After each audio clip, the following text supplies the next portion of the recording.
अपने कमरे में खिड़कियां बंद करके आराम से बैठा हुआ था। मैं गलती से अंदर से दरवाजे की कुंडी लगाना भूल गया था। उसी वक्त अचानक मेरी चाची अंदर आ गई। सामने का नजारा देखकर वो तुरंत बाहर भाग गई, लेकिन मैंने अपना काम रोकना सही नहीं समझा। जब मैं बाहर आया तो चाची बोली, क्यों समीर, अंदर क्या कर रहे थे? मैंने कहा, चाची आपको पता ही है, अब मेरे मुंह से क्या सुनना चाहती है? चाची बोली, वह सब ठीक है, लेकिन तुम्हें अपना कमरा बंद नहीं करना चाहिए था। मैंने कहा, चाची मुझे क्या पता था कि तुम उसी वक्त कमरे में आ जाओगी? वैसे भी मैं तो कुछ गलत कर नहीं रहा था। चाची बोली, वह बात नहीं है, लेकिन फिर भी तुम्हें पता है, जब कोई उस काम को करते हुए देख लेता है तो उसका मन भी वही सब करने को लगने लगता है। मैंने कहा, तो चाची तुम भी आ जाया करो।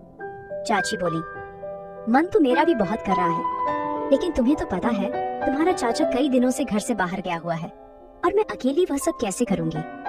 मैंने कहा, चाची अगर आप बुरा न माने तो मैं आपकी मदद कर दूंगा, मैं आपके साथ वह सब काम कर सकता हूँ। चाची बोली, तेरा दिमाग खराब है। इससे पहले कि चाची और कुछ बोल पाती, मैं तुरंत वहां से भाग गया। वैसे भी मैं तो अपनी चाची के साथ बहुत पहले से वह काम करना चाहता था, लेकिन हाँ, कहने की हिम्मत नहीं हो रही थी। आज चाची ने मुझे देख लिया था, तो आज वह बात कहने का सही टाइम आ गया था और माहौल भी था, इसलिए मैंने वह बात कह दी। इससे एक बात मुझे पता लगी कि बात कहने का भी एक सही समय आता है। उस समय बात कर लेनी चाहिए।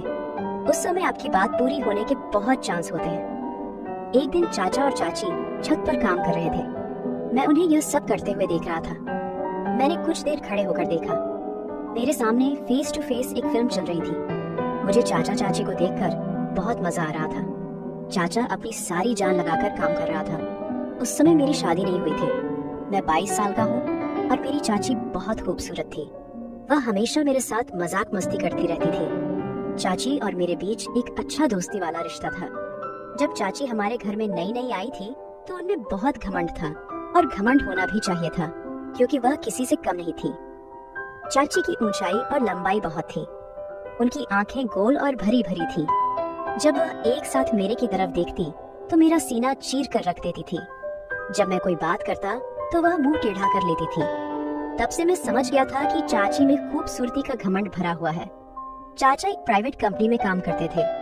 जहां वो काम करते थे वह हमारे घर से 50 किलोमीटर दूर था। उन्हें वापस आते आते आधी रात हो जाती थी। कभी कभी तो वो घर वापस नहीं आते और वहीं ठहर जाते थे। वो बस अब वहीं रहने का प्रबंध कर रहे थे क्योंकि घर रोजाना आना जाना बहुत दूर पड़ जाता था। जब चाचा जी वापस नहीं आते थे तो चाची अपने कमरे में अकेली रहती थी। मैंने चाची को कई बार अकेले देखा था और उन्हें देखकर ही मैंने भी महसूस किया कि मेरे चाचा आधी रात घर आते हैं, कभी काम करते हैं और कभी नहीं। जितनी चाची को प्यार की जरूरत थी, चाचा उतना प्यार चाची को नहीं दे पा रहे थे। यह बात मुझे पूरी तरह से समझ आ गई थी। एक दिन सुबह मैंने देखा चाची बहुत उदास लग रही थी, तो मैंने उनसे पूछा, क्या हुआ चाची, आप उदास लग रही हैं? चाची बोली, मेरी तबीयत कुछ ठीक नहीं लग रही। फिर मैंने उनके लिए मेडिकल स्टोर से दवाई ले आई। दवाई खाकर चाची अपने कमरे में चली गई। थोड़ी देर बाद उनका हाल चाल पूछने के लिए मैं उनके कमरे में गया तो देखा कि उन्हें काफी बुखार था। मैंने कहा, चाची, चाचा जी आज घर नहीं आएंगे? चाची बोली, वह ऑफिस के काम के लिए कुछ दिनों के लिए बाहर गए हैं। मैंने कहा, अब क्या करूं? चाची की तबीयत तो बिगड़ती जा रही है। तभी मुझे ध्यान आया, मेरा एक दोस्त था अमन, उसके पापा डॉक्टर थे। मैंने तुरंत अमन को फोन किया और कहा, अमन तुम्हें एक काम करना है। वह बोला, हाँ बताओ क्या काम है? मैंने कहा, तू जल्दी से अपने पापा को मेरे घर भेज दे, मेरी चाची की तबीयत बहुत खराब है। वह बोला, ठीक है यार, मैं अभी भेज देता हूँ। थोड़ी देर बाद अमन के पापा आ गए। उन्होंने चाची को एक इंजेक्शन लगा दिया और कुछ दवाइयाँ लिखी। करीब 1 घंटे बाद चाची को आराम मिल गया। फिर सुबह मैं बाथरूम जा रहा था तो चाची बोली, समीर 1 मिनट आओ मेरे पास। मैं उनके पास गया। चाची बोली, मुझे माफ कर दो। मैंने पूछा, किसके लिए? तो चाची बोली, जब से मैं इस घर में आई हूँ एक बार भी तुझसे सीधे मुंह बात नहीं की और तू मेरा कितना ख्याल रखता है, ये कल मुझे पता चला जब मेरी तबीयत खराब थी। मैंने कहा, चाची कोई बात नहीं, मैं तो तुम्हें अपनी ही मानता हूँ। फिर मैंने सोचा कि चाची, तुझे अपने दिल की बात कह दूं, यही सही मौका है। लेकिन मैंने सोचा अभी दिल की बात बताना बेवकूफी होगी, क्योंकि अभी तो चाची मेरी ओर बात करने लगी है। अगर मैं अभी बता दूंगा तो बहुत जल्दी हो जाएगा और चाची भी नहीं कर सकेंगी। इसलिए पहले चाची के साथ और ज्यादा प्यार पाना पड़ेगा। इसके बाद चाची और मेरे बीच एक अच्छी दोस्ती हो गई। मैं चाची की हर बात मानता और जो भी काम वो कहती मैं दौड़ दौड़ कर देता। चाची अब मेरे प्रति थोड़ी ज्यादा आकर्षित होने लगी थी।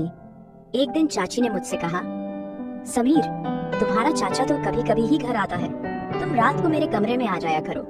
हम दोनों बातें कर लेंगे या एक साथ बैठकर फिल्म देख लेंगे। अकेले में मेरा कमरे में जी नहीं लगता। मैंने अपने मन में सोचा, लो, चाची मुझे हिंट दे रही हैं। डायरेक्ट कहने से तो अब मुझे और भी आसान हो गया। अब किसी भी तरह से अपनी बात कह ही दूंगा। मैं चाची के कमरे में गया तो चाची अभी भी घर के काम कर रही थी। चाची को देखकर मेरा मन मचल गया और मैंने मोबाइल में मूवी देखने लगा। वीडियो की आवाज पूरी ऊंची थी और पूरे कमरे में सुनाई दे रही थी। चाची के पीछे का मुंह कमरे के गेट की ओर नहीं था, बल्कि टेढ़ा था, इसलिए बाहर से कोई आ रहा है इसका पता नहीं चल सकता था। मैं अपनी मस्ती में फिल्म देख रहा था और आवाज का आनंद ले रहा था। मुझे यह भी पता नहीं चला कि कब चाची कमरे में आ गई। चाची भी पीछे आकर वह फिल्म देख रही थी, लेकिन मुझे यह पता नहीं चला। चाची ने खंखार मारी और मैं उस फिल्म से ध्यान हटाकर देखा तो पीछे चाची खड़ी हंस रही थी। मैं जल्दी जल्दी फिल्म बंद कर दिया और पूरी तरह घबरा गया। चाची ने मेरा कान पकड़कर कहा, क्यों, अब क्यों बंद कर दिया, क्या डर गया? मैंने थोड़े हंसते हुए और थोड़े घबराते हुए कहा, चाची, डर लगता है जब कोई वह फिल्म देखते हुए पकड़ लेता है। वह बोली, अच्छा, अब तुम्हें डर लगता है? जब चाची के कमरे में फिल्म देखने लगे थे तब तो डर नहीं लगा कि चाची कब आ सकती है।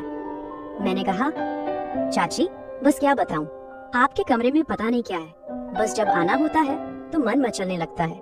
मैं चाची का हाथ पकड़कर बेड पर बैठ गया और कहा, चाची, मैं एक बात कहना चाहता था।